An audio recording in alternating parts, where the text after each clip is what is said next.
Mr. Chairman, shareholder Rita Mazalevskis would like to ask a question. Thank you. Hi, I have got questions that I'll put in other questions later. So Rita, I'll give you one more question now, and then if we've got time in other business, I'd be happy to take up questions. You shouldn't be limiting our questions. Yeah, I understand that. Shareholders are allowed to ask questions. We get once a year to do this. And I seem to be the person that has to say this at every AGM we go to. But under the Corporations Act, you would know that the board has to give us the opportunity to ask the board questions. And I said I'd be very happy to answer your questions in other business. Not limit the number. I want to ask a question just in response to what the CEO touched on in his opening address to do with the current issues with anti-money laundering. The bank received a compliance assessment report from AUSTRAC on the 21st of December 2018.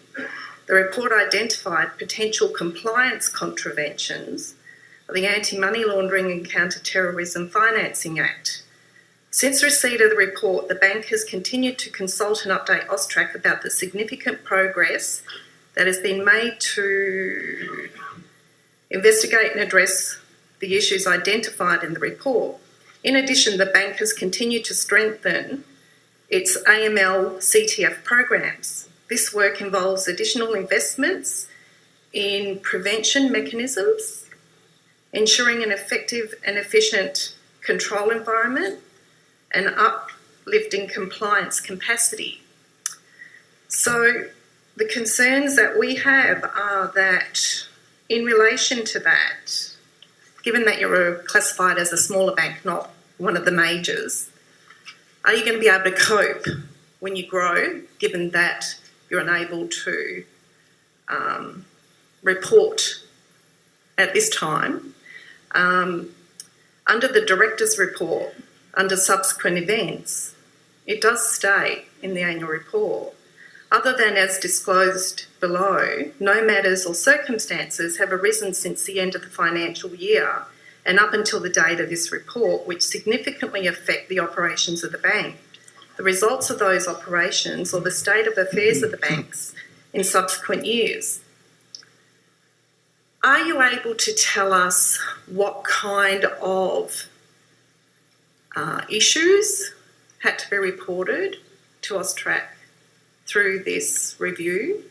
How many, the value, and the implications back onto BOQ? Thank you. I'm going to hand over to George to answer that question, but thank you. Thanks, Mr. Mazalevskis, for your question. Starting point is we have zero tolerance for not complying with any regulatory requirements of AUSTRAC. And I think that has zero impact in terms of what size we are. So regardless of our size, we have zero tolerance of not complying with our regulatory requirements. What occurred last year, as I mentioned in my opening speech, was that there was a thematic review. So we have in place robust processes to actually make sure we're complying. One thing that goes in our favour of being a simpler bank is that it is somewhat simpler to comply. Still complex, but somewhat simpler than, say, the majors. So an example of that was we don't have any innovative products that don't go through the SWIFT network, or is it the example? Now, what that review last year was a thematic review. So what that did was it looked at our controls and our systems and processes. And although we've got robust systems and processes and controls, there were areas where we could improve.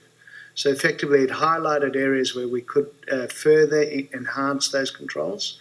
We've got a program in place that's on track to actually strengthen those controls.